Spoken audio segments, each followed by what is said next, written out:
Ok, en direct, c'est bon? Ok, ok. Ah, ben c'est dans le niveau des baffes, ok. Comme je parle un peu assez fort. Ok.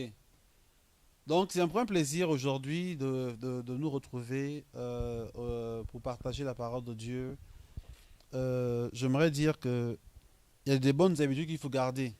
Il y a de bonnes habitudes qu'il faut garder. Et il y a de bons, qu'on appelle ça? De bonnes routines. Hein? Il y a de bonnes routines. Il y a des routines qui sont importantes. Il y a des routines qu'il faut avoir. Des routines qu'il faut préserver. Tu ne peux pas juste vouloir. Il y a des gens qui aiment fonctionner par la révélation. Hein? Aujourd'hui, Dieu me dit, va au culte. Aujourd'hui, Dieu me dit, va pas au culte. Hein? Ça, c'est pas les bonnes révélations, ça. Parce que Dieu ne peut pas donner des révélations de ce genre. Hein? J'aimerais vraiment tordre le cou à ceux qui pensent marcher par l'esprit en choisissant leur réunion. J'aimerais tordre cela parce que il y a des routines que Dieu lui-même a installées. Amen. Hein? Tous les jours, le soleil se lève de la même manière à l'est et se couche toujours à l'ouest. Bon, on dit se lève, se couche.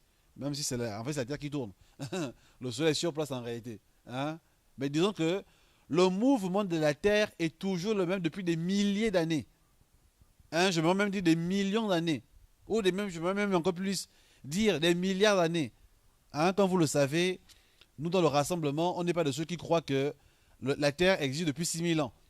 Hein? Si vous le croyez toujours que la Terre existe depuis 6000 ans, que Dieu a créé le monde à 6000 ans et qu'il y a 7000 ans, il n'y avait rien, sachez que sur ce coup-là, la science a raison. Hein? Je ne dis pas non plus que la science a raison sur tout. Il faut faire attention à cela. Mais le monde dans lequel nous vivons aujourd'hui a des milliards d'années d'existence. La science l'estime à environ 4 milliards d'années, le monde pour la Terre. Pour moi, personnellement, je pense qu'il y en a beaucoup plus que cela. Hein? Le monde, l'univers, les galaxies existent depuis des temps qui dépassent notre capacité de réflexion et d'intelligence. Hein? Le temps n'est pas de notre monde. Donc bref, mais Dieu a toujours fonctionné avec des routines. Et je souhaiterais que vous qui me regardez en ligne, vous qui êtes dans la salle, que vous ayez de bonnes routines. Le dimanche, allez à l'église. Amen. Ce n'est pas religieux d'aller à l'église le dimanche. Non. Même Jésus avait une routine. Il priait tous les jours. Il priait. Il allait régulièrement au temple. Même Jésus avait cette routine-là. Hein? Paul, même les apôtres qui ont succédé à Jésus, après le départ, Paul dit, quand vous vous rassemblez, prévoyez toujours, hein, ramener une offrande, je peux commencer à dire dans Corinthiens 16, pour dire que dans l'église primitive, ils avaient aussi des routines de se rassembler régulièrement. Dans Acte 4, je pense, on dit, ils étaient tous les jours dans les maisons, tous les jours. Tous les jours, ils se rassemblaient. Donc je souhaiterais que tout le monde ait cette routine. Et la routine de vous rassembler, de prier avec les frères à l'église.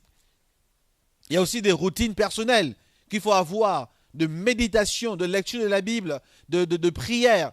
C'est des routines positives. Amen. Il ne faut pas forcément dire que oui, Dieu m'a pas mis à cœur de prier aujourd'hui. Dieu m'a pas mis à cœur. Non, tu l'as prié parce qu'il faut prier. Parce que tu l'as parlé à ton père. Amen. Tu l'as parlé à ton père. Dans une famille où on ne se parle pas, on dit qu'il y a un problème de communication. Il y a un problème de communication. Quand les parents ne parlent pas aux enfants, les enfants ne parlent pas aux parents, c'est qu'il y a un problème de communication. L'homme ne parle pas à la femme ne parle pas à l'homme, il y a un problème de communication. Donc si nous n'avons pas un problème de communication avec le Seigneur, alors nous devons lui parler régulièrement. Amen. Donc voilà pourquoi ce sont des choses importantes à comprendre et à saisir. C'est juste une parenthèse que je suis en train de souligner ici. Mais dans les choses que nous sommes en train de poursuivre aujourd'hui, j'aimerais que nous puissions avoir un temps de réflexion, un temps de compréhension de ce que Dieu est en train de bâtir avec nous. Et c'est là où nous ne voulons pas être dans la routine, hein, de ce que nous faisons chaque dimanche. Hein, nous ne voulons pas être dans la routine de forcément donner un nouveau message, et ainsi de suite. Mais c'est important aussi de comprendre ce que le Seigneur est en train de bâtir avec nous. Amen. Qu'est-ce que Dieu est réellement en train de bâtir avec nous? Tu dois savoir où tu pars. Voilà qu'on parle d'une église prophétique, d'un mouvement prophétique que nous sommes. Et j'encourage tout le monde à être prophétique. Prophétique veut dire avoir la capacité d'entendre Dieu. J'aimerais qu'il y ait un équilibre entre le prophétique, hein, et la routine. J'ai commencé par parler de la routine ici parce que je vais parler de certaines choses différemment. Hein, mais j'aimerais établir un équilibre. Le problème qu'on a aujourd'hui dans l'église, c'est qu'il y a trop de déséquilibrés. Il y a trop de déséquilibrés. Soit il est dans la routine au point qu'il ne peut pas écouter le Seigneur, parce que non, lui fait toujours de la même manière. Soit il y a ceux-là qui n'aiment pas du tout la routine positive, où il faut toujours que Dieu lui parle de tout ce qu'il faut faire. Donc c'est comme si Dieu lui parlait de se réveiller le matin, Dieu lui dit non, maintenant va dormir. Attends, dormir c'est normal. Ça fait partie de la vie de l'être humain. Hein? Tu n'as pas besoin de parler prophétique pour dire Rostand, maintenant il est 2 heures du matin, va dormir. Non. Je sens que je dois dormir moi-même. Même pas à 2 heures du matin, c'est mieux de dormir à des horaires convenables pour pouvoir avoir la force le lendemain. Donc je n'ai pas besoin de parler une parole prophétique pour dire Rostand, demain va au travail. J'ai un engagement professionnel, j'ai signé un contrat qui m'oblige à partir au boulot demain. Que Dieu me parle ou ne me parle pas. Est-ce qu'on voit ça ici? Ça, c'est des choses qui sont des choses écrites. Hein? Parfois, c'est là où beaucoup de chrétiens sont hypocrites. Quand il s'agit d'aller au boulot tous les dimanches, tous les lundis, tu n'es pas là pour chercher la pensée du Seigneur. Mais quand il faut maintenant venir à l'église, tu cherches à savoir est-ce que Dieu te convainc de venir à l'église ou pas. C'est là il y a hypocrisie, non? Parce que tu dois écouter le Seigneur pour cela que Dieu te parle. Je pense que ton patron va te virer. Hein? Va te virer tranquillement. Donc, voyons pourquoi ne soyons pas des personnes, soyons des personnes équilibrées. Équilibrées. Mais j'aimerais que nous soyons aussi prophétiques. Apostolique et prophétique. C'est vrai que l'apostolique a ce qu'on appelle la sagesse. Amen. L'apostolique, c'est la sagesse de fonctionner, la sagesse de bâtir. C'est cela l'apostolique. Donc quand tu es apostolique, en réalité, tu es quelqu'un d'équilibré. Amen. Tu sais comment fonctionner dans chaque phase de ta vie. Tu sais comment, à quel moment tu dois fonctionner par inspiration, à quel par révélation, et à quel moment tu dois fonctionner par routine aussi. Par la sagesse. Amen. La sagesse te rend capable de fonctionner dans différentes périodes de ta vie. Savoir comment opérer. Ça, c'est la sagesse. Et le prophétique te permet d'entendre Dieu régulièrement. Donc, soyons une église apostolique et prophétique. Soyons un mouvement apostolique et prophétique. Parce que la Bible déclare que l'église est bâtie sur le fondement des apôtres et des prophètes de Christ. Et Jésus lui-même étant la pierre angulaire. Amen. Donc, ces choses sont nécessaires, sont importantes. C'est une parenthèse que je suis en train de faire ici, simplement. Pour que j'encourage quelqu'un, je pense que je parle aussi par inspiration, parce que ça concerne quelqu'un quelque part ici. Et quelqu'un qui a besoin d'entendre cela, que tu as besoin de l'équilibre afin de bâtir ta vie et d'arriver là où Dieu t'attend. Amen. Si ta vie n'est pas équilibrée, tu ne pourras pas bâtir ta vie.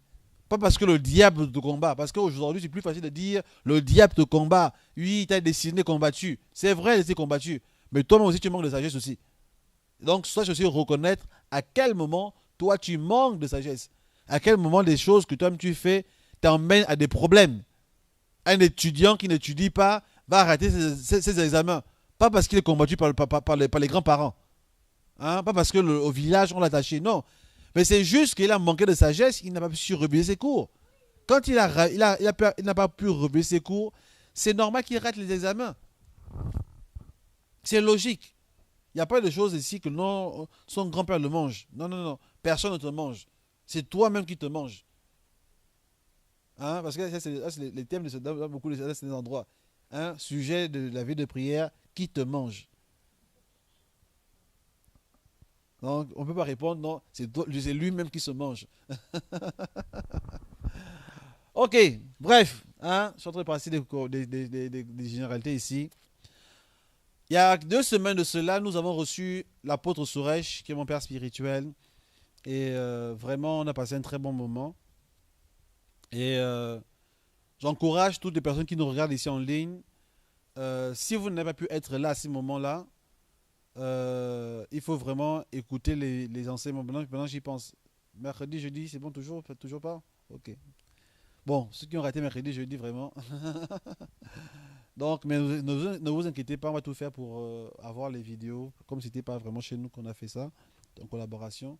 Donc du coup, on n'a pas, on n'a pas encore pu récupérer les enseignements des vidéos de mercredi, de jeudi.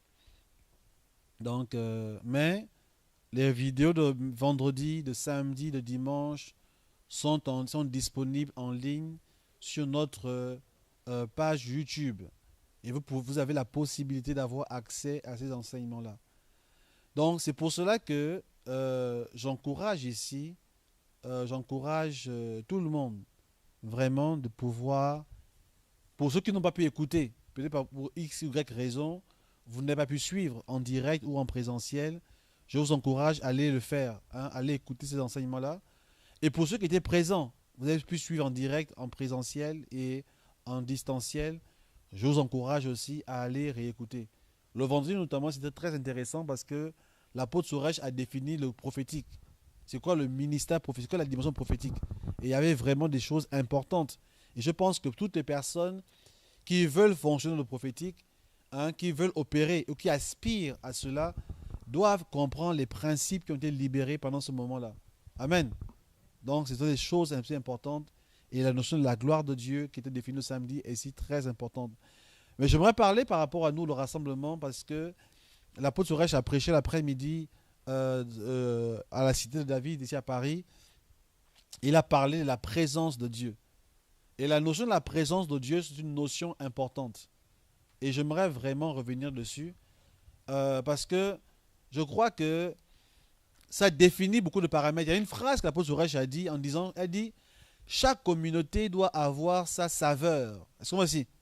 Sa saveur. Et j'aimerais vraiment parler de cela, la saveur du rassemblement. La saveur de la cité de David. J'aimerais beaucoup plus surtout insister sur la cité de David aujourd'hui.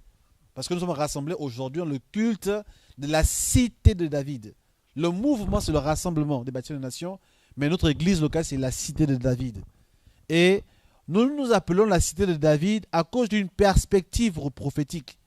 Il y a une raison pour laquelle le Seigneur nous a orientés dans son nom. Et dans ce nom contient une identité. Si tu es homme de Dieu, aujourd'hui tu me suis en direct, tu es pasteur, tu diriges une église, j'aimerais t'encourager à cela. Ne donne pas le nom de ton église parce que tu as tu as vu un truc, le char de l'éternel, la puissance de Dieu. Non, parce que les gens donnent parfois les noms aujourd'hui, des noms des églises, parce qu'en fait on cherche un truc qui frappe, un truc qui est puissant. D'autres personnes aussi donnent des noms aussi qui n'ont pas de révélation. Assemblée des chrétiens de Paris. C'est vraiment, c'est waouh. Hein? Donnez des noms qui reflètent une identité. Hein? Le nom définit l'identité prophétique. C'est vrai que dans la Bible, les gens n'avaient pas les Paul, on ne connaît pas le nom des églises de Paul. Mais ce qui est sûr, c'est que Paul poursuivait une vision qui était propre. Une église locale n'a pas pour vision de gagner des âmes seulement. Non, parce que c'est pour tout le monde. Est-ce qu'on voit ici? Hein? J'aimerais donner cette phrase aussi que tout le monde doit comprendre ici. Pour être sauvé, il faut juste accepter Jésus comme Seigneur Sauveur dans sa vie. Et pour être sauvé, personne n'a besoin d'une église locale. J'aimerais me le répéter vraiment, parce que vous me dites, mais waouh, qu'est-ce que je dis ici là? En réalité, pour être sauvé, tu n'as pas besoin d'aller dans une église. Il y a beaucoup de personnes qui se convertissent sur à la maison, n'est-ce pas? Il y a beaucoup de gens. Tout seul à la maison se convertit. Parce que faut pas parce que nous voulons remplir nos églises qu'on doit aussi mentir maintenant aux gens. Hein? Nous voulons remplir nos églises. Moi-même, le premier ici, j'aimerais que la salle soit remplie à bord, qu'il y ait des gens à l'extérieur, et on ouvre les fenêtres pour qu'ils écoutent la parole de Dieu à gauche et à droite. J'aimerais ça aussi. Ça, c'est clair, oui. Que sur Facebook, que les gens soient, qu'il y ait 1 million de personnes connectées, sur YouTube, 10 millions de personnes connectées, parce que voilà, parce que nous voulons remplir l'église. Oui, c'est vrai. Mais pas parce que nous voulons remplir l'église que nous voulons mentir aussi. Pour être sauvé, on n'a pas besoin d'une église locale. Est-ce qu'on voit ici? Voilà pourquoi il y a beaucoup de mouvements qui se lancent aujourd'hui dans l'évangélisation pour gagner des âmes. Et il condamne les églises locales en disant que les églises locales enferment les gens. Le problème de cette déclaration, c'est qu'elle est à moitié vraie. Est-ce qu'on voit ici? Elle est à moitié vraie. Elle n'est pas totalement vraie, mais elle n'est pas aussi totalement fausse. Parce que pour gagner les âmes, on n'a pas forcément besoin d'une église locale. Si je suis un chrétien tout seul dans un endroit, je peux gagner les âmes. Je prêche l'évangile, des gens se convertissent. Mais on doit comprendre aussi que le salut ne se limite pas simplement au fait d'accepter Jésus comme Seigneur et Sauveur. Le mandat de Christ ne s'arrête pas à cela. Prêcher la croix, que les hommes se convertissent. Et que maintenant on continue à gagner des âmes. Le salut aussi, c'est le retour à notre véritable identité spirituelle. Amen. C'est cela aussi la deuxième partie du salut. Tu es sauvé pourquoi? Pour aller à l'église seulement? Non. Nous ne sommes pas sauvés pour aller à l'église. Nous ne sommes pas sauvés pour devenir des pasteurs. Nous sommes sauvés pour revêtir notre véritable identité. Et c'est là où maintenant tu as besoin d'une église locale. Tu as besoin d'une église locale ou simplement d'une famille spirituelle qui va t'aider par l'enseignement, par des enseignements de base, des enseignements de la nourriture solide, comme dirait Hébreux chapitre 5, la nourriture solide. Tous ces éléments-là vont te donner des outils pour pouvoir revêtir ta véritable identité. J'aimerais dire à quelqu'un qui est connecté aujourd'hui, tu es sur Facebook, tu es sur YouTube, tu es ici en France, tu es quelque part dans un pays en Afrique, tu es à l'île Maurice, tu es aux États-Unis. J'aimerais te dire que il y a une identité en toi qui est cachée, mais que tu dois découvrir. Et ça, ce n'est pas lié au fait d'être né de nouveau. Toutes les personnes qui sont nées de nouveau n'ont pas automatiquement retrouvé leur véritable identité en Jésus-Christ. Amen. Le fait d'être converti, parler en langue, ça ne veut pas dire que tu connais ton identité. C'est une autre étape. C'est une autre phase. Le peuple d'Israël connaissait qu'ils étaient le peuple d'Israël. Mais ce n'est pas pour cela qu'ils étaient forcément tout le temps en train de vivre les promesses de Dieu.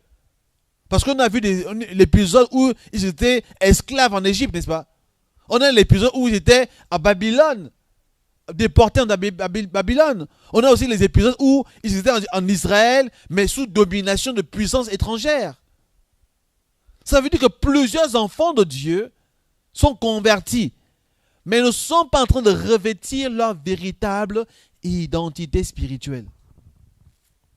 Une église locale a pour mandat de donner la possibilité à quelqu'un de découvrir son identité. Maintenant, dans ton identité, tu ne peux pas aller dans toutes les églises locales qui existent. Est-ce qu'on voit ça ici? Il y a une église locale, une famille spirituelle dans laquelle ton identité est attachée. Il y a ton nom quelque part dans une famille, en esprit, dans laquelle le Seigneur va déposer tout ce dont tu as besoin comme ressources pour évoluer dans l'environnement spirituel d'une église locale. Et eux, par leur enseignement, ils vont pouvoir te donner une identité. Amen. Je suis en train d'aller très vite. Peut-être que beaucoup d'entre vous me posez des questions. C'est écrit où dans la Bible? Pourquoi ce n'est pas précisé? Ainsi de suite. C'est difficile de répondre en une seule phrase. Et je vais essayer de prendre tous les prochains dimanches avant la fin du mois de juin pour expliquer ce que je suis en train de dire là. Et je souhaiterais que les personnes qui sont connectées à nous comprennent ce que je suis en train de dire ici. De comprendre pourquoi nous sommes en train de bâtir une église locale. Nous ne sommes pas en train de juste faire de l'évangélisation, gagner des âmes. Bien sûr que nous croyons à l'évangélisation. Nous croyons qu'il faut gagner des âmes. Nous croyons au salut. Et ce sont les jours qui arrivent, nous allons mettre le paquet par rapport à ça, gagner des âmes. Nous voulons gagner aussi des âmes. Pour que des âmes soient sauvées. Les arracher des puissants des ténèbres. Mais en deuxième lieu aussi, nous voulons donner la possibilité aux gens d'entrer dans leur destinée. Voilà pourquoi la vision du rassemblement se résume en une seule chose. Donner un héritage des hérités. Amen. La notion de l'héritage est connectée à une famille spirituelle. Il n'y a pas d'héritage s'il n'y a pas d'identification. Et voilà pourquoi la Bible a été claire. Avant que Dieu nous donne un héritage, il a d'abord choisi un homme qu'on appelle Abraham. À cet homme, il a donné des promesses. Et cet homme a fondé, au travers d'Abraham, Isaac a donné Jacob, Jacob a donné Israël, Israël a donné 12 tribus d'Israël. Il y a eu un héritage, des promesses. Les promesses ne sont jamais données dans le vide. Les promesses ont toujours un cadre. David est devenu roi d'Israël parce que quelque part aussi, il était né de la tribu de Juda. S'il n'était pas né, s'il était né de la tribu de Benjamin, il ne devait pas être l'homme par qui le Messie devait venir. Donc Saül, en réalité, même si Saül n'était pas devenu un mauvais roi à la fin, même s'il était resté un bon roi, de sa lignée, le Messie ne serait jamais venu. Est-ce que vous comprenez ceci? Le Messie ne peut pas venir de la tribu de Benjamin. Pas parce que Benjamin sont mauvais, sont méchants. Non, non, non. Mais parce que depuis Genèse 49, la prophétie de Jacob avait été donnée déjà pour dire que le sceptre de la royauté ne s'éloignera pas de Juda. Amen. Le sceptre ne s'éloignera pas de Juda. Donc il faut comprendre la manière et les mécaniques que Dieu utilise pour permettre à ce qu'un héritage prenne forme sur la terre. Amen. Quels sont les mécanismes que Dieu utilise? Dieu utilise ce qu'on appelle des technologies, des moyens. Moi, par exemple, pour passer un coup de fil, j'utilise cette technologie qu'on appelle le téléphone. N'est-ce pas? Le téléphone était un moyen pour pouvoir appeler à de grandes distances. C'était un moyen. Dans le passé, on utilisait les pigeons voyageurs, une bouteille à envoyer sur la mer, des tam-tams dans les pays en Afrique. Mais aujourd'hui, on utilise le téléphone. Amen. J'aimerais que nous comprenions les moyens que Dieu met. Dieu a disposé de moyens pour que toi, aujourd'hui, qui me regardes sur Internet, qui regarde dans la salle, que tu puisses accéder à ton héritage. Dieu a mis en place des moyens. Tu ne peux pas vouloir accéder à ton héritage en te soustrayant des moyens que Dieu lui-même a mis en place pour te permettre d'aboutir à ton héritage. Beaucoup de personnes pensent que c'est par les jeûnes et la prière qui entrent dans leur héritage. J'aimerais vous dire que ce n'est pas vrai. Et c'est là où aujourd'hui, malheureusement, nous sommes en train de donner aux jeûnes et la prière un rôle qu'ils ne sont pas censés avoir. Il y a des personnes qui sont bloquées dans leur vie et ils pensent qu'il n'y a que le jeûne et la prière. Ils veulent obtenir certaines choses, le jeûne et la prière. Mais tout ne s'obtient pas que par le jeûne et la prière. Le jeûne et la prière ont leur place. Et nous enseignons là-dessus. Nous jeûnons beaucoup.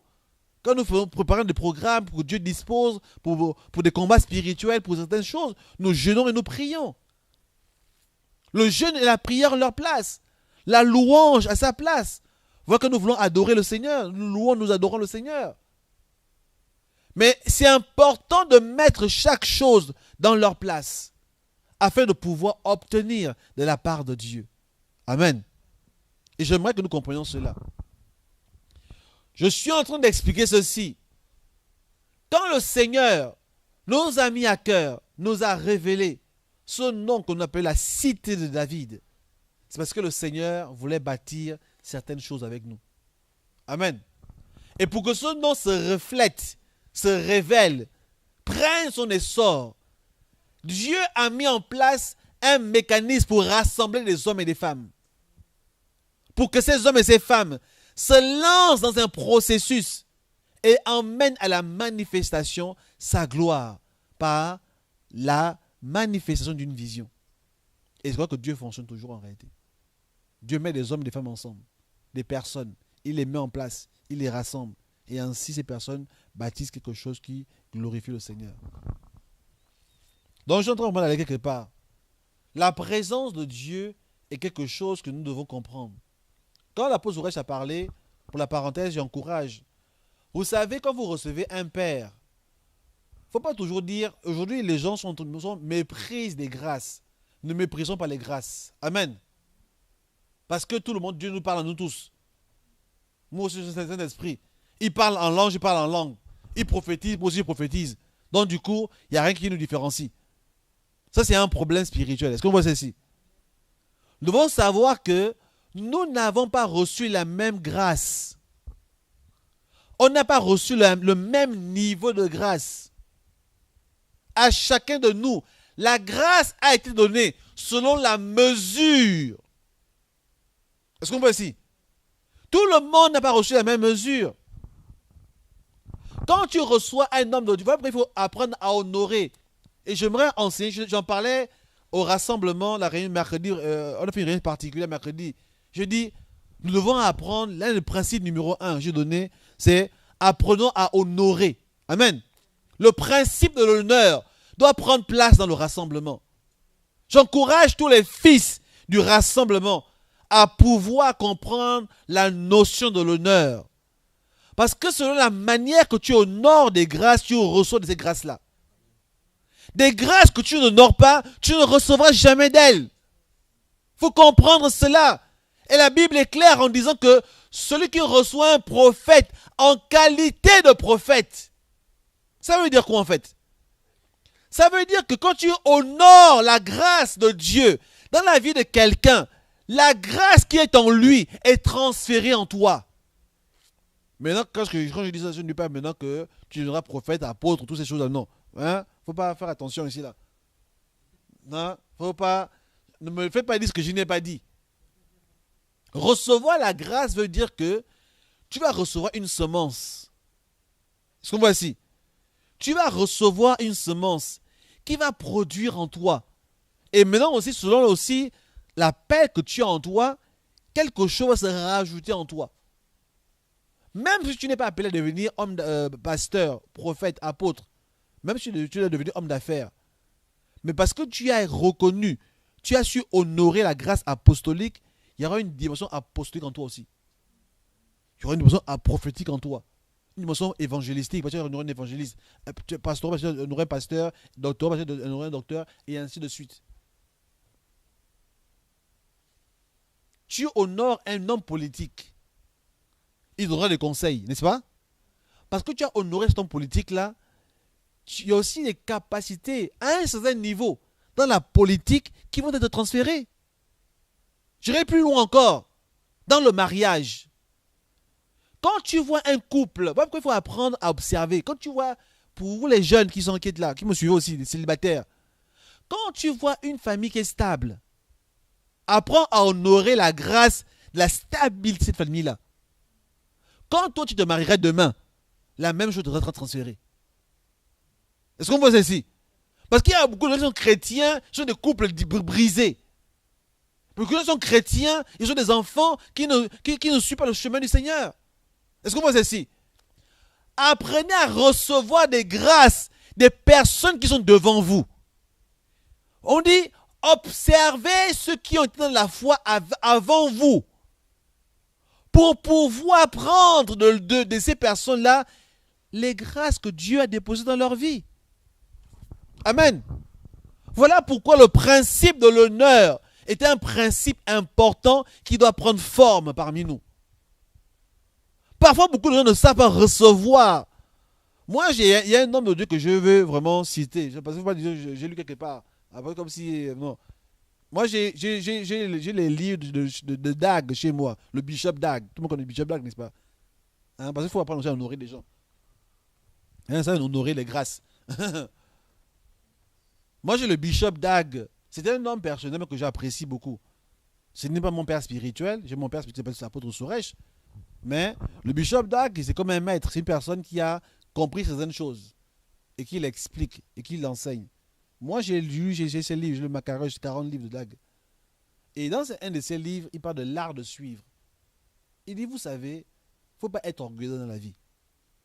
Ne soyez pas orgueilleux. L'orgueil précède quoi?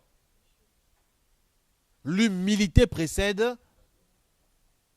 Soyez humbles. Les frères, soyons humbles. L'humilité précède la gloire et l'orgueil la chute. Quand tu ne sais pas apprendre des gens, tu feras beaucoup d'erreurs dans ta vie. Quand tu ne sais pas apprendre d'un père, des personnes qui sont devant toi, tu feras beaucoup d'erreurs, ta vie sera bloquée.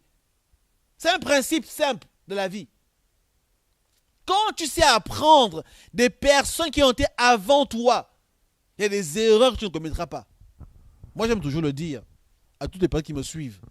Je dis toujours, les erreurs, moi je reconnais, j'ai fait beaucoup d'erreurs dans ma vie. Je n'ai pas 70 ans peut-être aujourd'hui, c'est vrai. Mais dans mon jeune âge peut-être, la quarantaine que j'ai aujourd'hui, j'ai plus de 30 ans de vie avec Christ. Mais malgré mes 30 ans de vie avec Christ, je reconnais que j'ai fait beaucoup d'erreurs. Est-ce qu'on voit ceci? J'ai fait beaucoup d'erreurs. Mais les erreurs que moi j'ai commises, c'est pour que toi qui m'écoutes aujourd'hui, tu ne commets pas les mêmes erreurs. Et ainsi, tu pourras aller beaucoup plus loin que ce que moi j'ai pu faire. Est-ce qu'on voit ça ici? Voilà pourquoi tu dois apprendre à honorer les personnes qui sont devant toi. Apprenons à honorer les personnes qui sont devant nous. Apprenons à écouter convenablement. Quand tu honores, tu reçois la part de ces personnes-là. Moi, quand j'écoute mon père spirituel, l'apôtre Suresh, je n'écoute pas juste parce que c'est un homme de Dieu. Non. Mais j'honore la grâce de Dieu dans sa vie. Amen. J'honore la grâce de Dieu dans sa vie. J'écoute attentivement. J'écoute ce qu'il dit. J'écoute même ce qu'il ne dit même pas. Parce que la communication, c'est quoi? Hein, la communication, qu'est-ce qu'on dit même? Hein? 7%. 7, hein? Pas 5. 7%. Dans la communication, il y a 7%. C'est un principe spirituel très fort. Hein? Parce que Paul le dit en réalité. Paul dit, ce que vous avez entendu, ce que vous avez appris, ce que vous avez reçu, ce que vous avez vu de moi, pratiquez-le. 4 choses. Apprendre, recevoir, entendre et voir. Donc ça veut dire que Paul dit quelque part, que dans ce cas, Philippiens quelque chose, n'est-ce pas? Paul dit quelque part que je vous ai communiqué la grâce par différents moyens. Est-ce qu'on voit ça ici? Voilà comment je résume cette parole de Paul. Paul dit ici, la grâce qui est dans ma vie vous a été transférée par différents canaux. Il y avait un canal verbal, il y avait un canal invisible, un canal plutôt invisible, un canal simplement ce que j'ai entendu, les rapports, et un canal physique. Tu m'as juste observé et tu as reçu. Philippiens quelque chose, je pense. Philippiens combien? Voilà, allez le lire, je ne peux pas le lire. Philippiens 4.9. Donc, apprenez à recevoir convenablement des personnes, des hommes de Dieu. Apprenons à honorer. J'aimerais encourager tous les membres du rassemblement. Apprenez à vivre dans le principe de l'honneur. Si tu n'honores pas la grâce de Dieu dans la vie d'un homme de Dieu, tu ne recevras jamais de sa part. Tu ne recevras jamais de sa part. Tu ne recevras jamais. Tu as prié pour obtenir des choses que tu n'obtiendras jamais. Pourquoi? Parce que tu n'as pas su honorer des hommes qui étaient devant toi. C'est le principe de la double portion. Élisée a reçu de Élie. Est-ce que vous voyez ceci? Pourquoi? Parce qu'il a honoré Élie. Il a dit, mon père, char d'Israël, sa cavalerie. Il a reçu la part de Élie. Toi qui n'honores personne, pour toi, Dieu te parle toi-même tout seul. Sache qu'il y a des choses que Dieu a déposées avec des hommes que tu ne recevras jamais. Éphésiens 4.11 est clair. Il a donné aux uns, apôtres, prophètes, machin, toutes ces choses-là. Verset 12. Pour le perfectionnement des saints. C'est comme ainsi. Pour dire simplement que tu n'es pas perfectionné par ta prière personnelle. Tu n'es pas perfectionné par ton jeûne personnel. Tu es perfectionné parce que tu reçois la grâce de la part des ministères, des hommes de Dieu. Amen. Quand on dit cela, c'est pas pour que maintenant tu puisses maintenant prier, maintenant homme de Dieu. Oui, au nom de Rosan, je veux de prier. Amen. Ça, c'est parce que les gens ne savent pas être équilibrés. Hein? Les gens ne savent pas être équilibrés. Parce que c'est là où maintenant tu commences à invoquer les prophètes, tu commences à invoquer les apôtres. Voilà. Voilà, Saint Branham, comme dirait l'autre. Hein? Les gens ne savent pas être équilibrés. Quand je dis ça comme ça, il y en a qui vont vouloir aller maintenant à l'extrême, à l'autre bout, où je n'ai pas dit. C'est ça le problème que nous on aujourd'hui, on ne peut plus enseigner correctement les choses de l'esprit aujourd'hui. Parce qu'il y aura toujours quelqu'un qui va vouloir prendre ça à l'extrême. Mais les principes spirituels sont clairs. Amen. Les principes spirituels sont clairs. Apprenons à honorer. Apprenons à honorer. Et j'encourage tous les membres du rassemblement. Vous qui êtes surtout de la maison ici à Paris, apprenez à honorer la grâce que Dieu vous donne parmi vous. Amen. Apprenons à honorer. Parce que sinon, vous ne recevrez rien. Vous ne recevrez rien. Les gens viendront de très loin pour recevoir. Pendant que vous, qui êtes à la maison, vous ne recevrez rien. Et ce serait dommage en fait.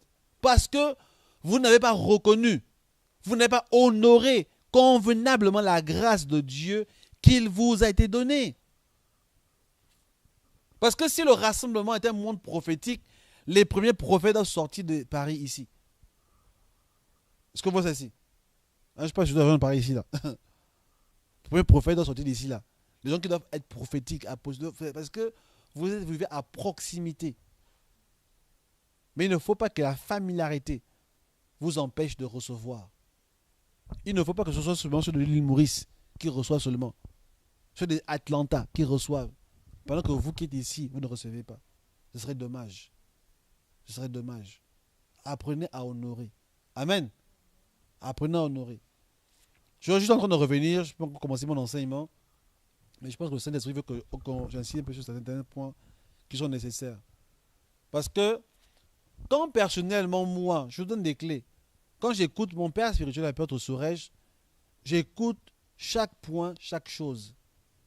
Et je disais tout à l'heure, je parlais avec André Loïc au téléphone, je disais, les paroles qu'il donnait comme dans l'enseignement sur la présence de Dieu, je pris tout l'enseignement comme une prophétie. Est-ce que voici? Parce que vous qui êtes prophétique ici, là, n'attendez pas qu'on dise Alléluia, je sens quelque chose ici, je sens quelque chose, je sens quelque chose. Le Seigneur me montre. Là, tu commences à me dire oui, Seigneur, tu dis quoi? Hein? Nous, on n'est pas prophétique pour attendre ça. Amen. Nous sommes prophétiques pour entendre ce que Dieu dit, même quand tu n'es pas dans le monde prophétique. Quand un enseignement est donné, ce n'est pas la partie charnelle du culte. Maintenant, pour dire qu'il parle trop longtemps, là, je veux entendre les prophéties. Mais l'enseignement, c'est quoi? C'est la parole de Dieu pour toi, non? L'enseignement, c'est la parole de Dieu te concernant. Voilà pourquoi, personnellement, quand j'écoute l'apôtre Sourège, tout ce qu'il a donné comme enseignement, je ne dis pas qu'il a raison, surtout qu'il est la parole de Dieu, que c'est Jésus qui est venu sur la terre. Parce que, hein, soyez équilibrés. Soyez équilibrés. Mais je veux dire par là que, dans ce qu'il a donné comme enseignement, je soutiens les principes spirituels que Dieu est en train de me dire. Amen. Je soutiens des lois spirituelles, des choses importantes. Et vous, quand vous écoutez le nom de Dieu, si vous le recevez de lui, ne vous arrêtez pas aux versets bibliques qu'il donne. Ne vous arrêtez pas aux phrases qu'il utilise. Mais entrez dans le monde de l'esprit pour cerner la pensée que Dieu libère pour vous. N'attendez pas toujours une prophétie directe sur vous. Que je connais quelqu'un ici, je te vois, tu habites à machin, et puis voilà, Dieu te dit, non, n'attendez pas toujours ce moment-là. Il ne faut pas que parce que dans le rassemblement, on prophétise beaucoup, que les gens sont maintenant devenus rendus incapables d'écouter la voix de Dieu dans un enseignement. Amen. Il ne faut pas que parce que nous prophétisons énormément, que maintenant quand Dieu parle dans un enseignement, tu es incapable d'entendre Dieu te parler. Parce que la Bible déclare que Dieu parle tantôt d'une manière et tantôt d'une autre. Est-ce qu'on voit ici? C'est que Dieu ne parle pas que par les prophéties. Il ne faut pas que, parce que nous prophétisons beaucoup, soirée des filles d'Issachar, nuit prophétique, ceci, cela, prière prophétique, que maintenant, quand Dieu parle autrement, tu es incapable de comprendre. Est-ce qu'on voit ici? Ne soyons pas habitués que d'une manière. Je pense que, pour ceux qui font l'école de Samuel, ça c'est l'une des choses que j'explique souvent en fait. Il y a des gens qui ne font que les songes. Pour eux, Dieu ne l'a pas que par les songes. D'autres, c'est que par les visions. D'autres, c'est que par les voix audibles. D'autres, c'est ceci. Non, je dis toujours ceci. Apprenez aussi à écouter Dieu autrement. Parce qu'il est possible que Dieu change sa manière de te parler. Mais que toi, tu sois incapable de comprendre cela. Est-ce qu'on voit ici? Voilà comment les Juifs n'ont pas su distinguer Jésus. Est-ce qu'on voit ça? Les Juifs, parce qu'ils étaient habitués à un type de prophète. Oui, Moïse est venu, Isaïe sont venus, tout le monde sont venus. Ils étaient habitués à voir Dieu par une manière particulière. Maintenant, quand Dieu a parlé par le Fils, ils ont été déstabilisés. Ils ont dit non. Nous, on connaît les prophètes. Le Messie viendra comme d'habitude. J'ai écouté un rabbin qui en parlait une fois dans un enseignement. Un rabbin disait que Donc clairement, il disait que le Messie qui viendra sera Moïse. Est-ce qu'on voit ça ici? Il disait clairement cela. Que le Messie qui va venir, ce sera Moïse, sera Moshe. Voilà pourquoi il n'est pas entré en Israël. La terre promise. Bref, il avait toute une démonstration. Pour dire que non, il ne devait pas mettre le pied en Israël avant l'heure.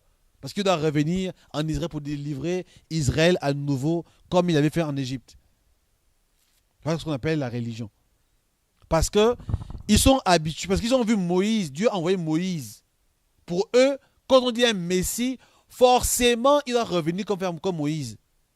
Quand Jésus est maintenant venu différemment, ça a perturbé ça a perturbé les pharisiens. Parce que ça ne entrait pas dans leur cadre de compréhension. Est-ce qu'on voit ça? Voilà pourquoi nous aussi, c'est la même chose dans le rassemblement. Hein? Je parle à tous les membres du rassemblement qui m'écoutent ici. Il ne faut pas mettre Dieu dans une case. Dieu ne parle pas que par les prophéties. Dans notre environnement, Dieu parle de plusieurs manières. Même dans l'enseignement, Dieu parle. Amen. Et je souhaiterais même dire plus loin. Même dans la communion fraternelle, quand tu parles à ton frère, ne soyez pas que dans la chair. Apprenez à libérer une pensée de la part de Dieu, même dans la communion fraternelle. Amen. Ne parlez pas que des choses futiles. Parlez aussi des choses spirituelles. Et libérez une pensée claire de la part du Seigneur, parce que pour que Dieu parle à quelqu'un, on n'a pas besoin d'être le dimanche matin à l'église. Ou le vendredi soir dans une réunion, une veille de prière. Pendant qu'on mange au restaurant, je peux avoir une parole de Dieu pour toi. Et ça peut t'aider dans ta marche spirituelle. Amen. Je peux avoir une parole particulière de la part du Seigneur. Donc, j'aimerais dire ici que quand nous recevons des autorités spirituelles, apprenons à les honorer afin que la grâce qui se trouve dans leur vie nous soit transmise. Apprenons à les honorer. Et on les honore comment? On les honore en écoutant leur enseignement d'abord de 1. Amen. Parce que moi je trouve dommage que plusieurs en réalité ont pris la visite de l'apôtre Sourèche comme une réunion habituelle. Est-ce qu'on voit ceci? Je trouve ça dommage. Que beaucoup n'ont même pas fait d'effort de se connecter. Est-ce qu'on voit ceci? Parce qu'en fait, vous savez, en ce moment, pour les Gabonais par exemple, il y a le président du Gabon qui va rendre visite, qui va venir faire un tour ici en France, dans le jour qui arrive. Je peux vous dire que pour les personnes qui veulent être là vraiment, ils sont en train de s'organiser. Poser les RTT, poser les congés, tout ce qu'il faut. Parce qu'ils veulent aller le voir. Est-ce qu'on voit ici? On appelle ça comment? Honorer. Je me rappelle, à l'époque, Michael Jackson était venu au Gabon. J'étais très jeune encore à l'époque. C'était les années 80, 90. Non. 91, 92. Parce que j'étais au primaire. 91, je dirais même. 94, j'étais au collège déjà. 91. Michael Jackson, même 91. J'étais au primaire. Bon. Moi, je ne l'ai pas honoré. Hein, je ne suis pas allé. Mais je m'en foutais. Moi, j'étais chrétien à l'époque, je m'étais converti. Je ne sais plus. Bref, en tout cas, je n'ai pas honoré. Moi, j'étais à l'école. Mais tous les fans de Michael Jackson qui veulent l'honorer, ils n'ont pas honoré l'école ce jour-là. Hein, ils ont montré entre l'école et Michael Jackson qui préférait vraiment. Hein, et les professeurs étaient au regret de constater que c'était pas l'école en tout cas. Et que la plupart des jeunes, hein, surtout ceux qui étaient au collège, nous on était très jeunes, hein, mais surtout collège, lycée, ils étaient tous dehors. Ils étaient même à l'aéroport en fait. Hein, et les autres étaient au bord de mer parce qu'ils ils étaient passés en voiture, c'est ça. Hein, donc ils étaient sortis de la voiture, ils étaient comme les stars là, ils faisaient tout le monde comme un peu, hein, les rois là, il était là, avec son gant. Il avait le gant à la main. Donc ils ont été, tout le monde, les gens sont sortis sont sortis sur la route. Marc qui passe, même si Marc n'était même pas vu. Mais ils sont allés l'honorer. Bon, maintenant, aujourd'hui, ils ne sont pas comme Michael Jackson en tout cas. Ni danser comme Michael. Mais dans le monde de l'esprit, quand tu honores un homme de Dieu, tu le reçois. Quand tu honores un homme de Dieu, quand tu honores la grâce, pas honorer quelqu'un, parce qu'il faut apprendre à faire la distinction. Ce n'est pas qu'il faut maintenant faire, nous dans le rassemblement, nous ne croyons pas la doctrine des Nigérians où on s'allonge par terre pour aider quelqu'un. Hein? Si l'apôtre vient demain, nous la oui père, oui, j'ai attrapé la cheville ici, là. Non, il ne se serait pas honoré. Il va se sentir harcelé. Voilà. Ah, c'est des cultures qui font ce genre de choses-là. Il n'y a pas de problème pour ça. Je ne critique pas ce qu'ils font. C'est culturel. C'est pas spirituel. Est-ce qu'on voit ici? Hein? C'est la culture qui fait ça. C'est la culture. Hein, quelqu'un? Donc, c'est la culture qui fait ça. Ce n'est pas parce qu'on honore en disant que oui, voilà, non, non. Ce n'est pas ça, c'est pas ça honorer. Ah, pardon. Ok. Donc, c'est pas ça honorer. Honorer pas parce que tu te couvres devant quelqu'un, non. Comme je dis, je ne critique pas ceux qui le font. Mais vous comprenez juste une chose, c'est que ça n'a rien à voir avec la spiritualité. Est-ce que moi aussi? Ça, c'est une culture africaine. Bon, moi, je suis choqué quand je vois des blancs faire pareil. Ça n'a rien à voir. Parce qu'en France, c'est pas comme ça qu'on honore quelqu'un. Non, pas comme ça qu'on honore. Pas comme ça qu'on honore. Donc, au Japon, par exemple, pour honorer, on se courbe, n'est-ce pas? Donc, c'est comme ça qu'on honore. Donc, faut mettre les choses dans leur culture, dans leur contexte.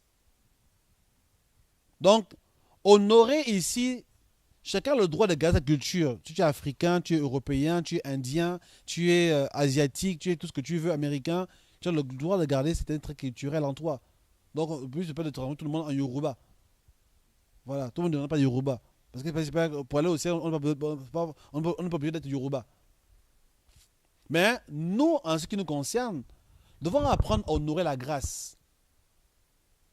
Par la présence, par exemple. Ce qu'on voit ici.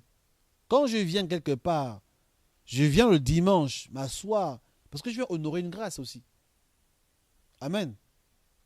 Donc, pour ceux qui vont jouer l'excuse de ne pas venir le dimanche parce que tu es fatigué, tu n'honores pas la grâce en réalité. Et en le faisant en réalité, il y a très peu de chances que les choses te soient transmises. Est-ce qu'on voit ici?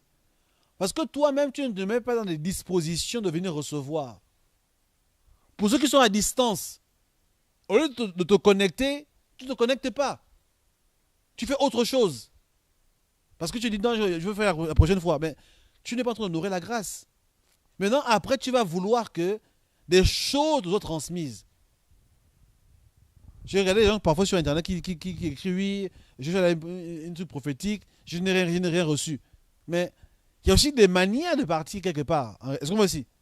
Pour recevoir. Ce n'est pas une question de chance et de malchance. C'est une question de comment tu te disposes à recevoir des choses. Amen. Moi, je prie aujourd'hui que dans le rassemblement, qu'on apprenne à recevoir. Quand je suis allé en Afrique du Sud l'année dernière, en septembre, j'ai écouté l'apôtre Tamo parler de la foi. Moi, ça m'a touché. J'ai senti comme quelque chose qui m'a pas juste touché. Quelque chose qui m'a été transmis. Est-ce que moi aussi? Quelque chose qui m'a été transmis. C'est à ce moment-là que j'ai décidé. J'ai dit, j'irai non seulement à l'île Maurice, mais j'irai aux États-Unis après. Est-ce qu'on voit ici? Au moment où je parlais, je n'avais pas encore l'argent pour aller à l'île Maurice. Est-ce qu'on voit ici? Je n'avais pas l'argent. Hein, Laurent, qui me suit là, il doit comprendre cela. Il commence à m'appeler, mais Rostand, on part quand? C'est quand le voyage? Mais la réalité, c'est que je n'avais pas l'argent pour acheter les billets d'avion. Ni seulement pour moi, mais pour Laurent aussi. Encore moins pour prendre le Airbnb là-bas. Mais j'avais la foi que ça va se faire. Est-ce qu'on voit ici? Parce que j'écoutais comment l'apôtre Tamo parlait des expériences qu'il faisait, comment Dieu le surprenait financièrement, ouvrait des portes. Quand j'écoutais, je me dis non, cette dimension-là, je l'avais aussi pour moi. Est-ce qu'on voit ici? J'ai cru dans mon cœur. Je n'ai rien fait. J'ai cru en cela. J'ai cru, j'ai dit Seigneur, ouvre les portes. Que des choses se fassent quand on est revenu. J'ai vu l'apôtre Marc Lebrun. Il a parlé de la foi, mais lui aussi a parlé de la foi aussi. Est-ce qu'on voit ici? Lui aussi a parlé de la foi. C'est une confirmation. Et je vais rester sur la dimension de la foi. Dieu a ouvert les portes. On est allé à l'île de Maurice avec Laurent. Je ne suis pas forcément plus riche que cela, mais les choses, Dieu a permis que ça se passe bien. En revenant chez les Américains, on arrive là-bas aux États-Unis avec David. Mais en le disant, est-ce que j'avais les moyens forcément à ce moment-là? Pas du tout. Mais après, en arrivant au fur et à mesure, en avançant, Dieu a ouvert les portes. On est parti avec David aux États-Unis, à Atlanta. On a pris un bon Airbnb. Le séjour s'est très bien passé.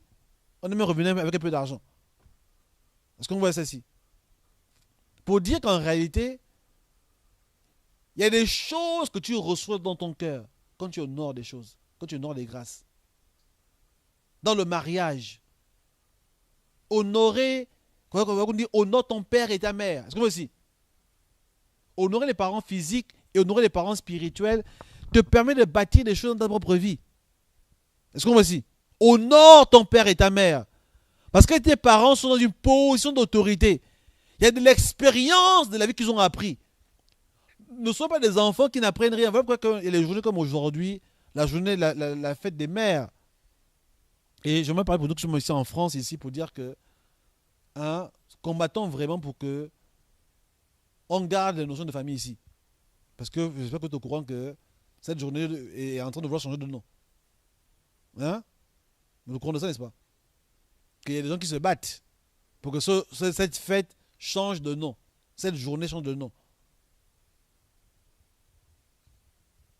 Donc, est-ce qu'on veut mettre la confusion dans l'esprit des gens? On doit apprendre à honorer la mère parce qu'elle a porté l'enfant pendant 9 mois, n'est-ce pas? La mère, c'est un rôle. C'est un mandat particulier. On ne peut pas mettre des trucs dans le vide comme ça là. On parle des mères. La fête des mères. Parce que le mot mère a un sens particulier. Il faut apprendre à honorer. Quand on honore ton père et ta mère. Est-ce qu'on va ici? La Bible ne dit pas honore tes parents. Honore ton père. Ceux qui portent la semence qui t'a donné naissance. Et ta mère qui t'a porté. Honore des dimensions. Afin que ces dimensions prennent forme aussi dans ta vie. Que tu reçois l'héritage de ces personnes-là. Et voilà quand tu honores aussi les parents spirituels. Ton père spirituel, ta mère spirituelle. Tu dois apprendre à les honorer. Tu dois apprendre à les honorer. À reconnaître le travail spirituel qu'ils font dans ta vie.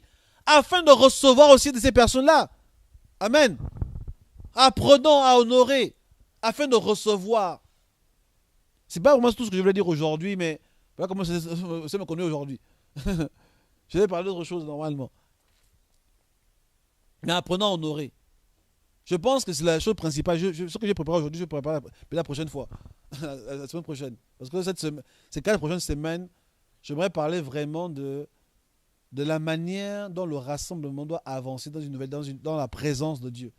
Quelles sont les choses qui nous permettent de pouvoir bâtir la présence de Dieu? J'appelle ça le processus vers la présence de Dieu. Mais avant d'arriver vraiment dans le fond du message, j'aimerais d'abord parler du messager d'abord lui-même. Qui est venu, le porteur de la grâce. L'homme que Dieu a envoyé, l'apôtre Suresh, nous donner quelque chose de la part de Dieu. J'aimerais simplement dire que l'une des choses que nous devons comprendre quand nous recevons des tels hommes de Dieu, c'est apprendre à les honorer. Amen. On honore en étant présent. On honore aussi en amenant des dons. Quand la Bible déclare que celui qui enseigne mérite un double honneur. Je vais afficher le verset à l'écran aussi. Je ne vais pas le lire moi-même. Afficher le verset à l'écran. Celui qui enseigne mérite un double honneur. Bien que, comment c'est dit? Que reçoit un double honneur. Et après, je cherche le verset qui dit: faites part de tous vos biens ceux qui vous enseignent.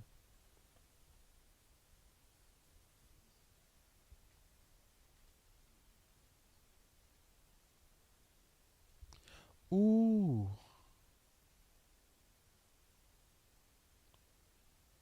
Je viens d'apprendre une terrible nouvelle aujourd'hui là. Waouh.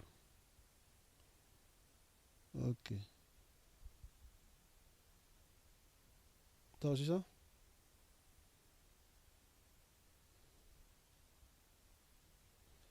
Ok, merci Michael. Ok. Oh, Jesus. Ok, ok. On peut rapidement regarder deux versets que j'ai donnés.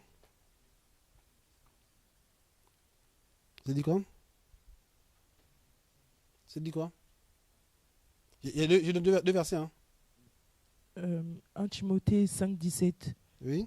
Que les anciens qui dirigent bien soient jugés dignes d'un double honneur, surtout ceux qui travaillent à la prédication et à l'enseignement. Donc, que les anciens qui enseignent soient jugés de quoi? D'un double honneur. D'un double honneur. D'un double honneur. Ok, d'un double honneur. Ensuite, l'autre verset. Galates 6, 6. Que celui à qui l'on enseigne la parole fasse part de tous ses biens à celui qui l'enseigne. Amen. Ça, ce sont des lois spirituelles. Hein, parce que parfois, apparemment aujourd'hui, on ne peut plus dire il y a eu dans l'église. Il faut juste dire que tu seras béni, ton miracle arrive. Mais on ne peut plus dire la vérité aux gens. Parce que sinon, ils vont quitter l'église. À un moment donné, il faut arrêter, n'est-ce pas? On dit que l'ancien, que les anciens méritent un double honneur. Surtout ceux qui travaillent à l'enseignement. Je pense que quand on parle d'anciens ici, l'apôtre Sorèche, c'est bien défini les anciens, n'est-ce pas? Parce que moi-même, je suis un ancien. Parce qu'arrêtez l'église, on a fait trop de strates. Trop de strates. D'abord les diacres, et après les diacres, les anciens, évangélistes, pasteurs. Bon, dans le Nouveau Testament, il y avait les diacres, les anciens, ça c'est vrai. Dans le Nouveau Testament. Mais dans le mot ancien, c'est surtout les ministères en fait. Oui, c'est ça que l'apôtre Sorèche a expliqué. Les anciens, c'est tous les gens qui dirigent. Moi, je suis un ancien. Je suis l'ancien principal de l'église. La cité de la vie, je suis un ancien.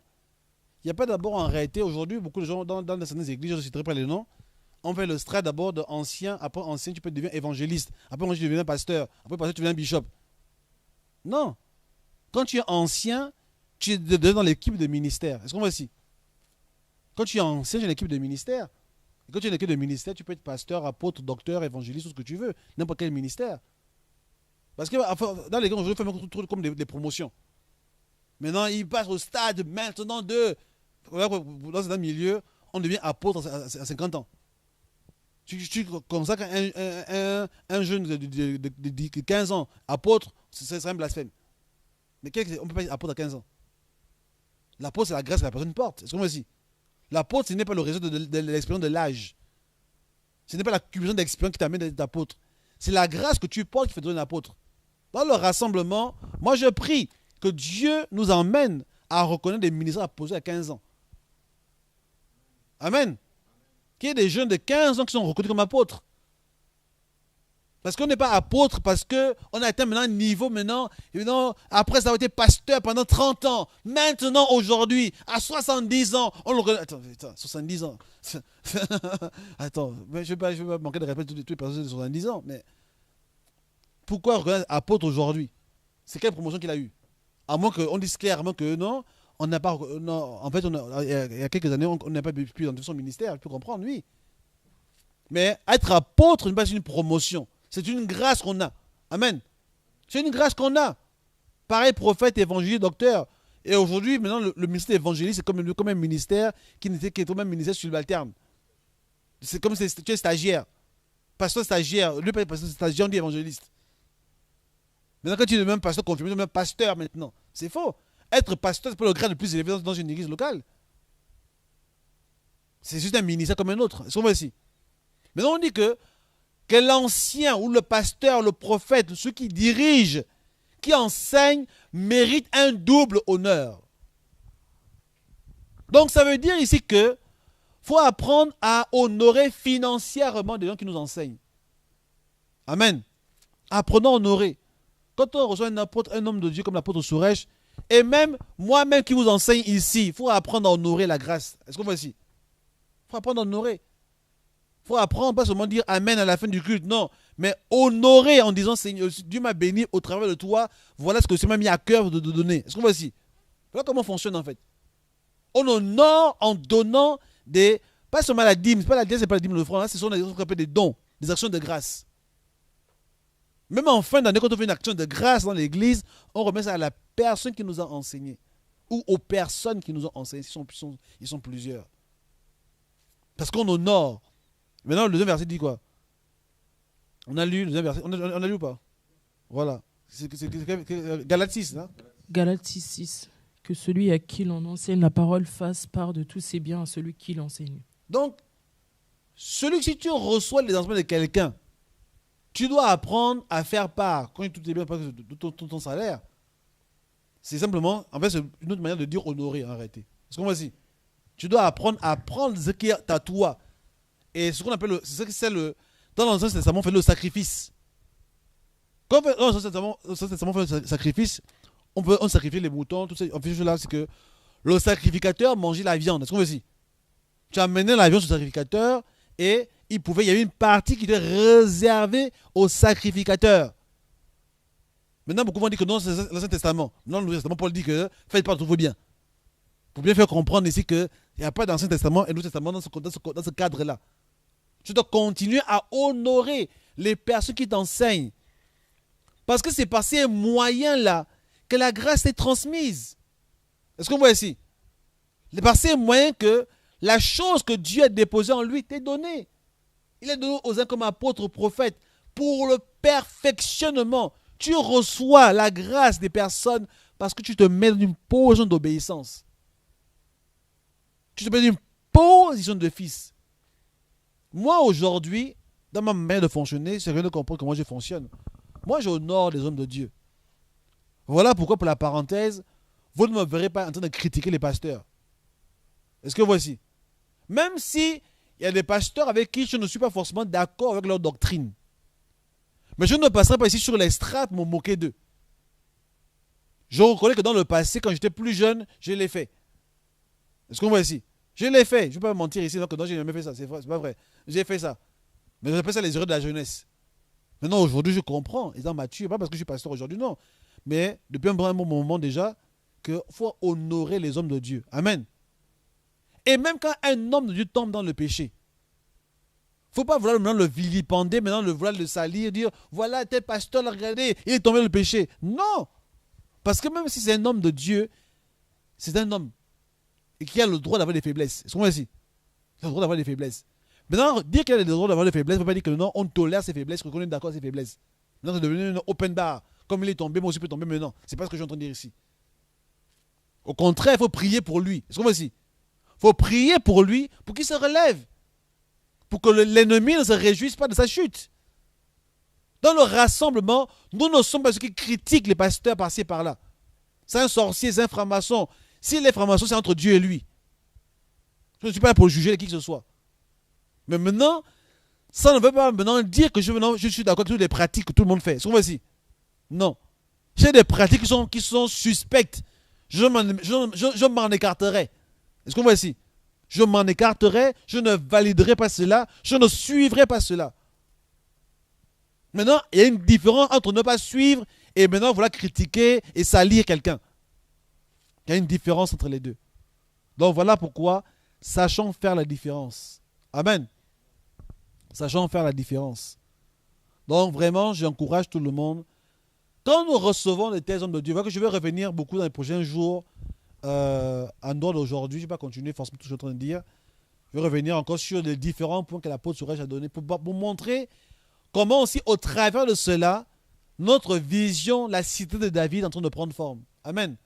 J'aimerais vraiment dire que quand le Seigneur nous a conduits à bâtir la cité de David, le Seigneur était vraiment en train de nous parler particulièrement.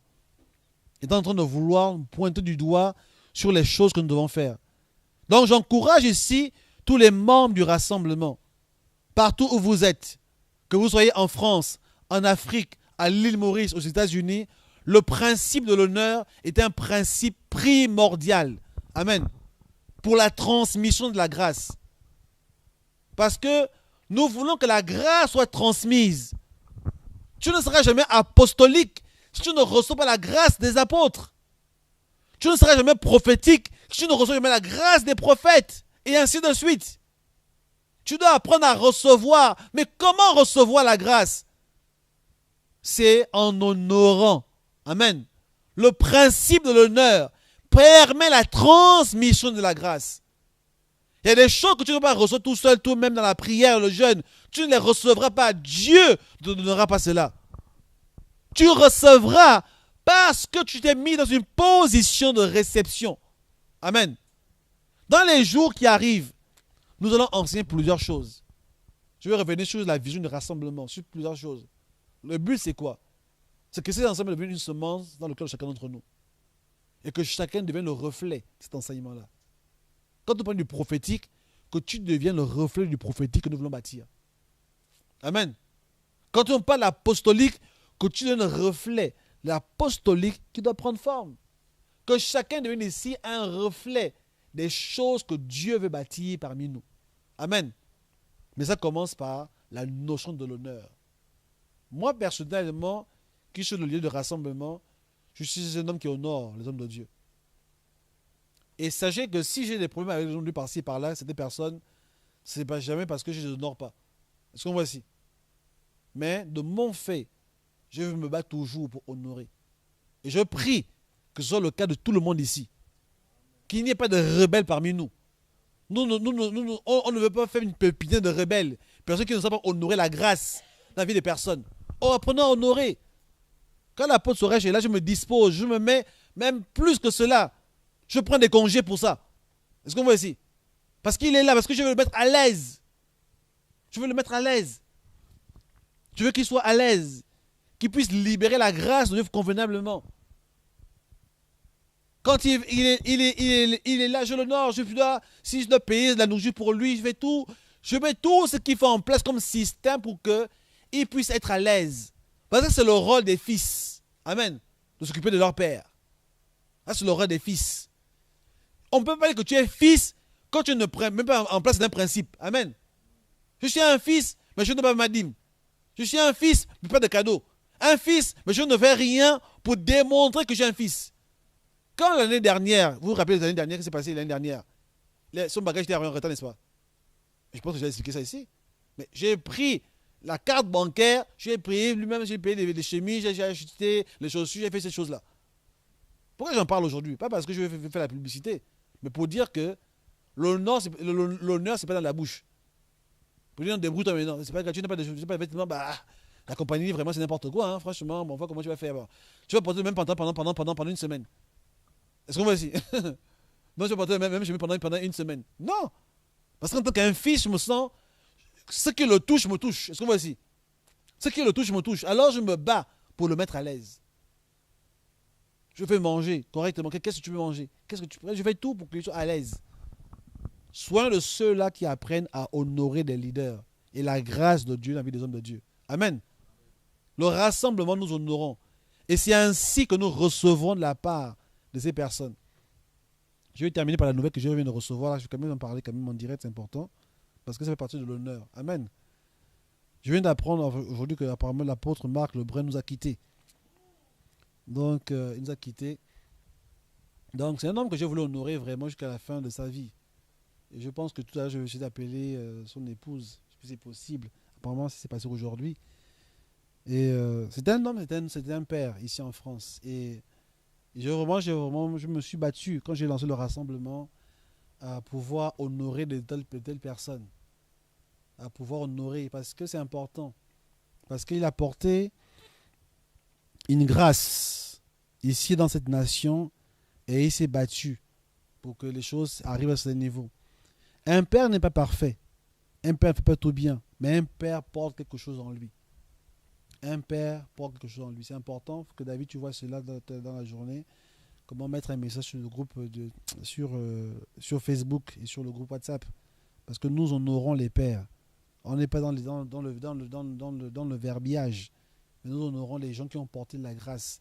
On n'honore pas un homme. On ne prie pas un homme. On ne prie pas Marc Lebrun. On ne prie pas, je ne sais pas qui Sorèche. On ne prie pas ces personnes-là. Mais nous reconnaissons ce que Dieu a fait au travers d'eux. Amen. Chaque fois que Marc Lebrun est venu ici, j'ai toujours invité. J'en avais fait un principe chaque année, je l'invitais. Il devait revenir normalement en octobre à nouveau. Parce que c'était ma date clé. À chaque fois vers octobre, septembre, octobre, 2 octobre toujours. Octobre, chaque année, il vient.